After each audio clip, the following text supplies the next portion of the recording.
Quando meu vizinho colocou um bilhete embaixo da minha porta dizendo para eu não estacionar na minha própria garagem, eu ri. Achei que fosse algum tipo de pegadinha estranha. Mas, à 1h da manhã, eu estava de pé na janela, tremendo tanto que mal conseguia respirar. O que vi lá fora mudou tudo.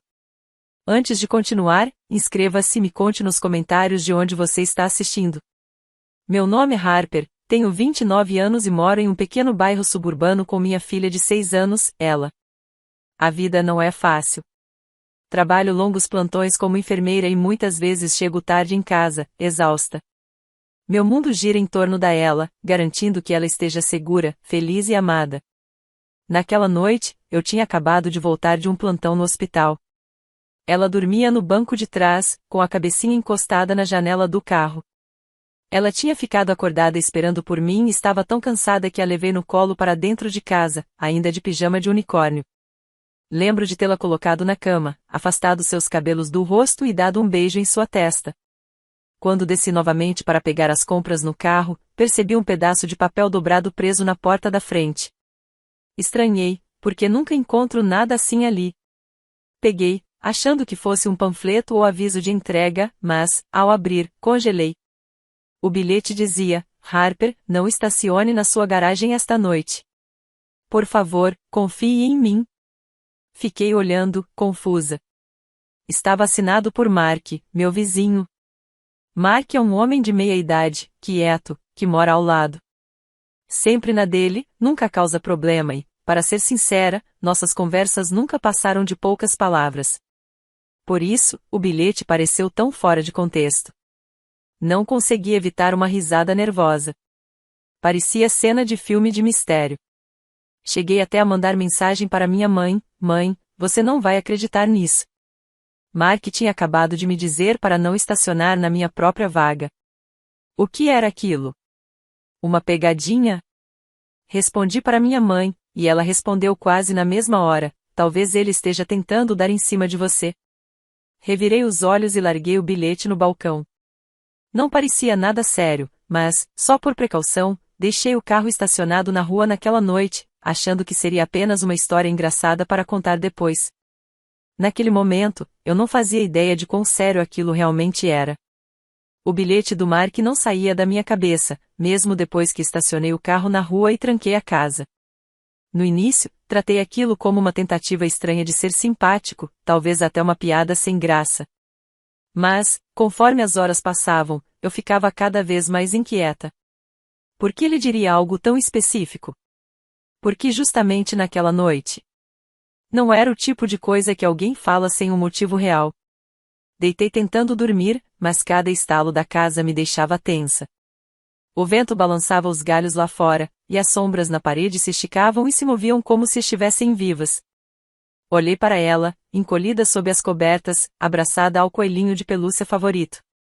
Aquela visão sempre me trazia conforto, mas também me lembrava de quanto eu tinha a perder. Se existisse a menor chance de o aviso do Mark ser sério, eu não podia ignorar. Por volta da meia-noite, finalmente adormeci levemente, quando um barulho me despertou de repente.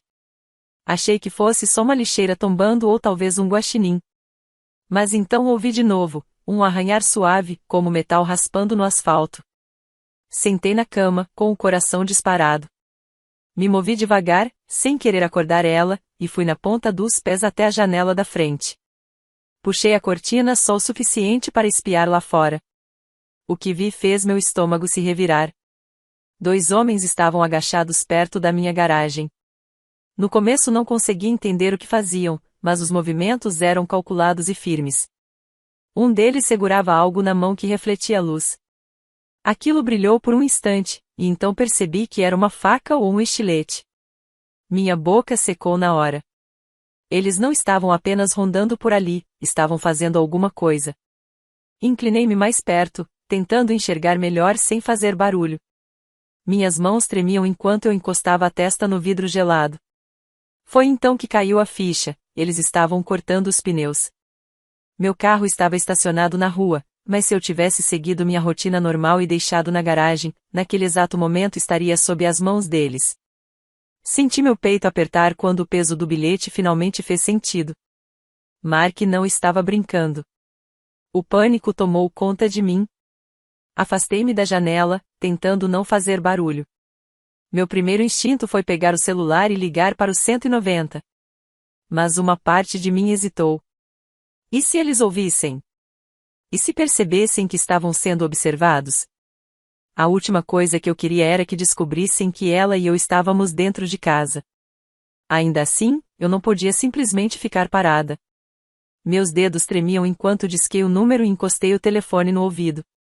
Quando a atendente respondeu, falei o mais baixo possível: tem 2 homens do lado de fora da minha casa. Eles estão mexendo na minha garagem. Por favor, mandem alguém. A voz dela era calma, mas firme, e pediu mais detalhes. Tentei explicar, mas as palavras saíam rápidas e entrecortadas. Ela me garantiu que os policiais já estavam a caminho e pediu que eu permanecesse na linha. Aquela pequena certeza me deu algum alívio, mas os minutos pareciam se arrastar como horas. Voltei à janela, quase sem forças para me manter de pé. Os homens ainda estavam lá, se movendo com uma calma assustadora, como se já tivessem feito aquilo antes. Um deles enfiou a mão na bolsa e tirou um pequeno recipiente. Estreitei os olhos, com o coração disparado, até que percebi o que era. O homem inclinou o frasco e despejou líquido pela garagem. O cheiro forte se espalhou pelo ar, inconfundível. Gasolina. Quase deixei o celular cair. Meu sussurro virou um suspiro agudo. Eles não estavam apenas vandalizando. Eles estavam planejando incendiar o carro. Apertei a cortina com tanta força que achei que o tecido fosse rasgar. Imagens invadiram minha mente, as chamas se espalhando, o calor consumindo tudo, ela presa no andar de cima enquanto eu tentava tirá-la de lá. Me obriguei a respirar em silêncio, sem querer denunciar minha presença. A atendente perguntou o que estava acontecendo e eu sussurrei: eles estão jogando gasolina. Por favor, venham rápido. O medo era tão intenso que parecia me sufocar, mas por baixo dele veio uma onda repentina de clareza.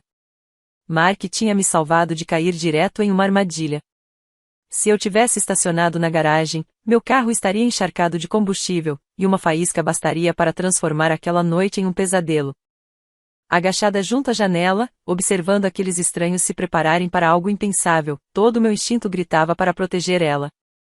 Meu corpo tremia, as palmas das mãos úmidas de suor, mas eu permaneci imóvel. Não ia deixar que percebessem que estávamos acordadas.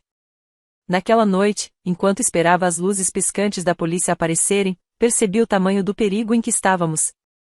E o pior era saber que aquilo não era uma pegadinha aleatória. Quem quer que fossem aqueles homens, tinham um motivo para me atacar. Continuei encolhida na janela, com o coração disparado como se fosse parar a qualquer instante. O cheiro de gasolina ainda pairava no ar, e a imagem dele se movendo com calma pela minha garagem não saía da minha mente. Cada segundo parecia uma aposta. Eu mantinha o telefone no ouvido, sussurrando atualizações para a atendente, rezando para que minha voz não fosse ouvida do lado de fora.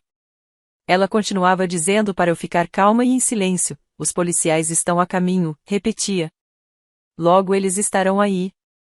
Mas o logo não parecia logo bastante. Meus olhos não paravam de correr até o relógio na parede. Cada minuto se arrastava como se fosse uma hora, e a cada segundo eu tinha mais certeza de que aqueles homens estavam prestes a acender um fósforo. Afastei-me da janela por um instante e subi de mansinho as escadas. Meu peito estava apertado enquanto conferia ela. Ela continuava encolhida na cama, a mãozinha apoiada no coelhinho de pelúcia. Ela parecia tão tranquila, completamente alheia ao perigo lá fora. Aquele cenário fez minha garganta apertar. Eu não podia deixar nada acontecer com ela. Nunca. Sussurrei para a atendente: minha filha está no andar de cima. Se eles colocarem fogo, não sei se consigo tirá-la a tempo. Minha voz falhou nas palavras. A atendente manteve a calma, garantindo novamente que a ajuda já estava perto. Ela me orientou a me preparar, só por precaução juntar o essencial em silêncio e me certificar de que conseguiria sair rápido, se fosse necessário. Aquelas instruções caíram sobre mim como um balde de água fria. Eu precisava estar pronta. Não podia simplesmente ficar encolhida no escuro, esperando que viesse. Peguei uma mochila no armário da ela e coloquei algumas coisas sem fazer barulho, o brinquedo favorito dela, um casaco, meu carregador de celular e minha carteira. Minhas mãos estavam desajeitadas de tanto tremer, mas me forcei a focar. Se tivéssemos que fugir, eu queria poder agarrar a mochila e ir embora.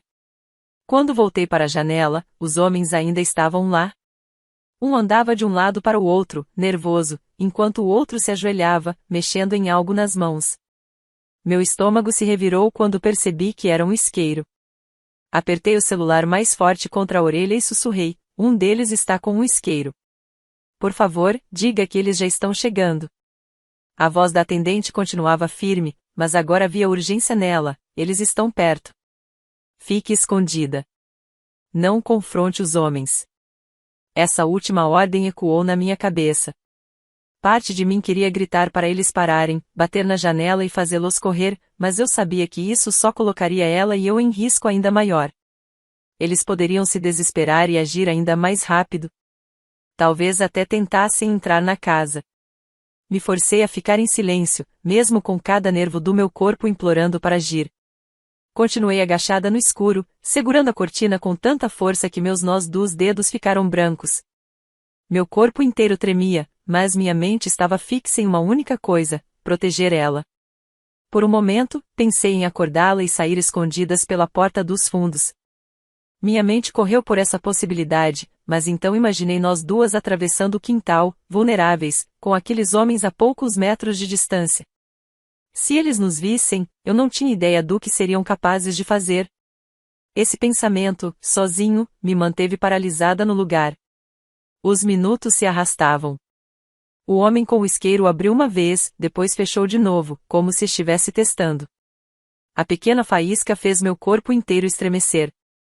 Sussurrei no telefone, quase sem conseguir segurar as lágrimas: por favor, eles vão fazer isso. Diga que a polícia já chegou. De repente, notei um movimento mais abaixo na rua. Faróis viraram a esquina em alta velocidade. Meu peito se encheu de esperança. Luzes vermelhas e azuis começaram a piscar à distância, ficando cada vez mais fortes enquanto se aproximavam. Alívio e medo se chocaram dentro de mim. A ajuda finalmente estava ali. Mas também era o momento em que tudo chegaria ao limite. Me pressionei contra a parede, o coração martelando. Eles chegaram, sussurrei no telefone. A polícia está aqui. A atendente confirmou, pedindo que eu continuasse escondida.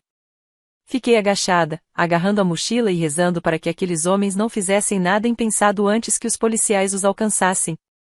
Aquele foi o momento mais longo da minha vida, esperar as luzes piscantes alcançarem a garagem, sem saber se eles iriam se desesperar e acender o isqueiro antes de serem pegos. E foi exatamente aí que percebi: a decisão que eu tinha tomado mais cedo, confiar no bilhete e pedir ajuda, em vez de ignorar o aviso, se tornou a linha tênue entre a segurança e a tragédia.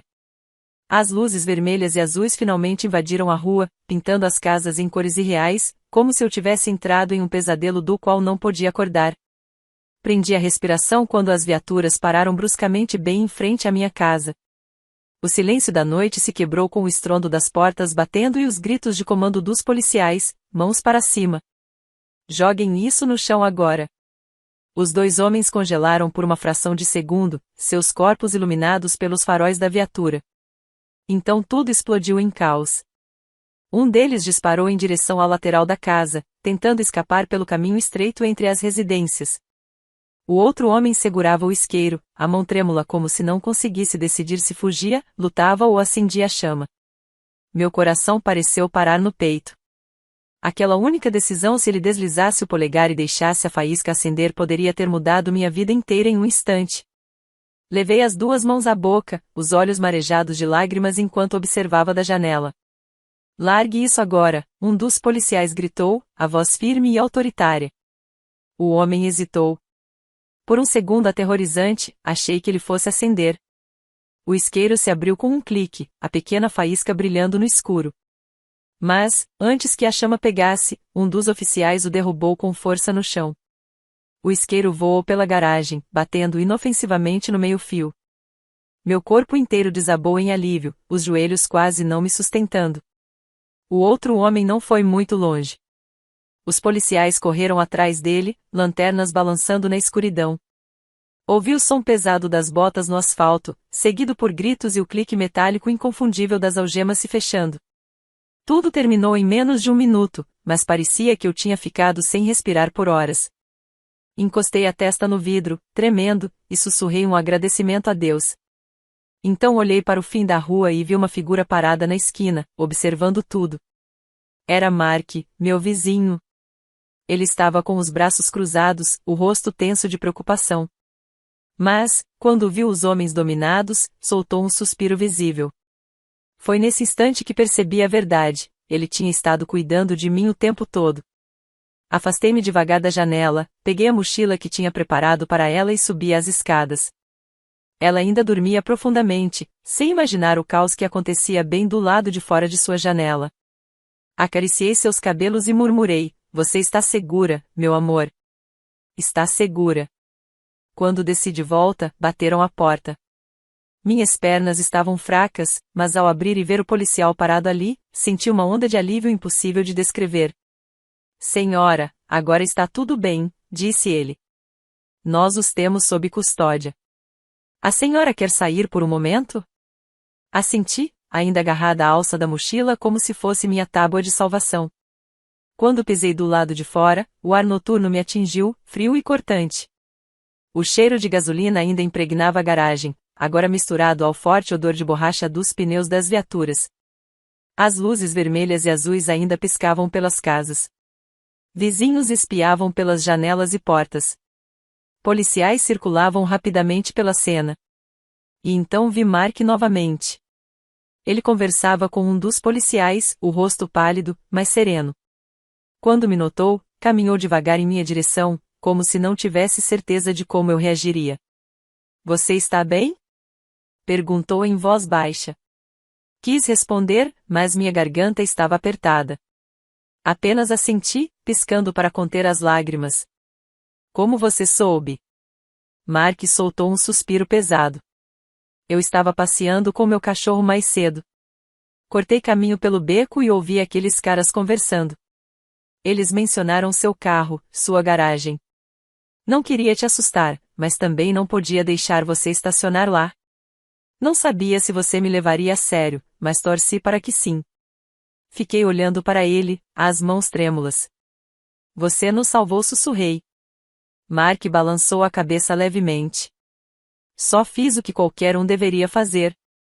Não podia simplesmente ficar parado e deixar acontecer." Poucos minutos depois, os policiais voltaram para me dar detalhes. Explicaram que os homens planejavam incendiar meu carro como uma espécie de vingança. Naquele momento, lembrei de um paciente que havia atendido no hospital algumas semanas antes.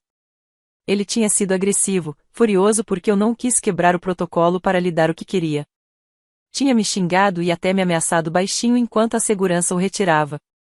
Os policiais acreditavam que aqueles homens estavam ligados a ele. A constatação fez meu estômago afundar. Eu nunca tinha imaginado que, apenas cumprindo meu trabalho e seguindo as regras, poderia colocar a mim e a minha filha em perigo. Ali, em meio às luzes piscantes, cercada por vizinhos cochichando nas varandas, senti-me exposta, mas também imensamente grata.